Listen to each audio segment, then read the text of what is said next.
Caro-Kann defense, Panov attack, 4, nf65.nc3e66.nf3b77.cx d5. Balanced, neither player ever had an advantage. That game was pretty competitive.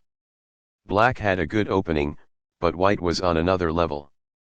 That was an incredible middle game by both players. Sharp games are frequently the result of starting with the king's pawn, since it dominates the center and frees up the bishop and queen on the light squares.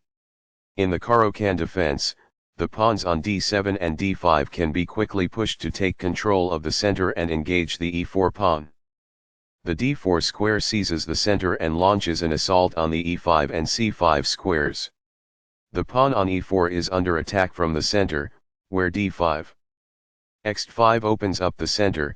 White can now develop the light squared bishop to d3, where it will attack black's king side.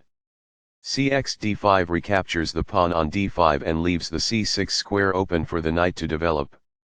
c4 obtains room on the queen side and center and gets ready to advance the knight to c3. nf6 supports the d5 pawn and controls the e4 square. nc3 puts more pressure on the d5 square and helps control the e4 square. e6 defends the d5 pawn and allows the dark squared bishop to develop. nf3 controls the e5 square, advances the knight toward the center, and defends the d4 pawn.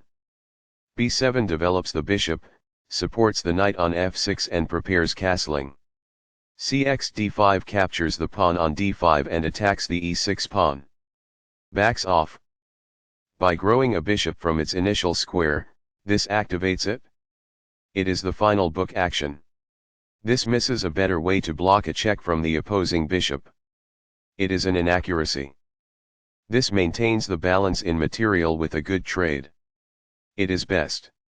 Recaptures. It is ideal.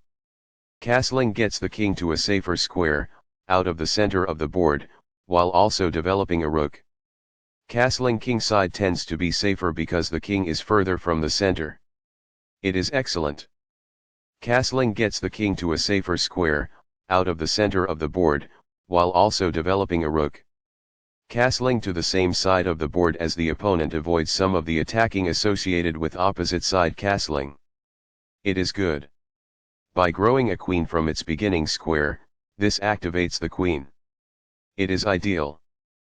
This blocks an attack on a vulnerable pawn. It is best. Now that the rook is on an open file, it is easier to control squares all over the board. That's good. There were worse moves, but also something much better. It is an inaccuracy. Now that the rooks can see one another, they can defend one another. That's good. That's fine. It is good.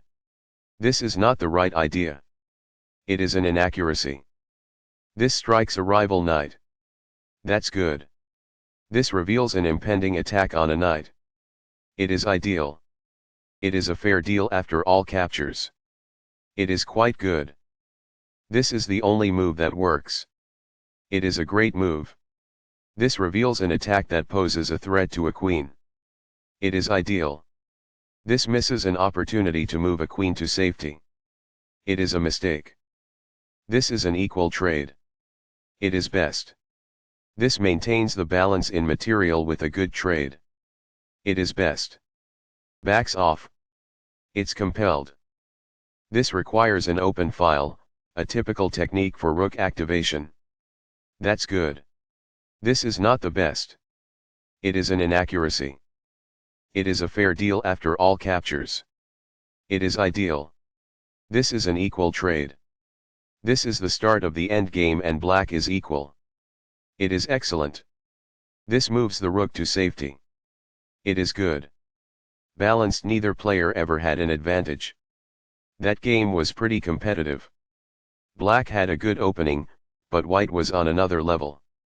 That was an incredible middle game by both players.